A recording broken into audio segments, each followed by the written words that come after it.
Hey, ¿qué tal, gente? Yo soy Insano Pro y hoy día que le vamos a mostrar cómo se llama. Cómo encontrar los monstruos de Chicken. O sea, los monstruos únicos, dos monstruos nomás.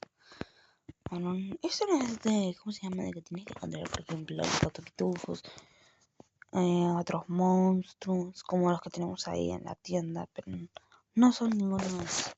A los que yo me vi son los de Big House, que yo me imagino que algunos, pero como algunos no los conocen, pues vamos allá. Y bueno, yo vamos con esto. Bueno, a mucha gente que no le sale esto, las nubes, neblina y otras cosas más.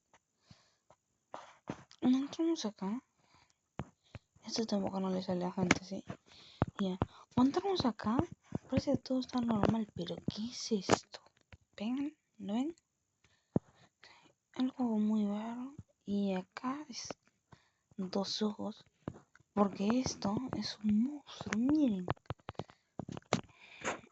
Tiene tres ojos. Y parece que tiene dos tentáculos.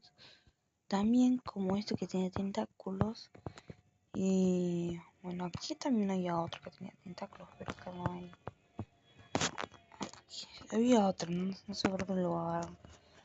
Y bueno, y el segundo monstruo que está vivo es el que está por acá. A ver. Ah, este era el que faltaba. Este es el que estaba. Que está.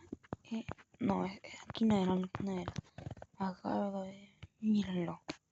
Mírenlo.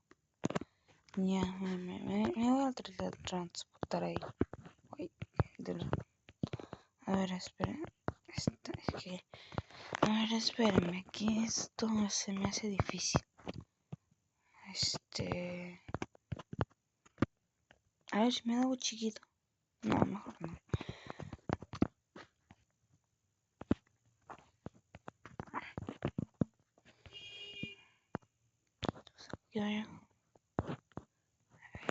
Bueno, me filtro. Entro, pero yo no quería que ya dentro. A ver, uy, ahora tengo un gran problema. A ver, esto no es lo que yo quiero hacer. No, es entrarle por atrás. A ver. Sí, miren, aquí está. Miren, tiene un ojo. Bueno. Bueno, gente, espero que les haya gustado este video. No olviden dejar su like, suscribirse al canal. Y bueno, nos vemos en el próximo video. Adiós.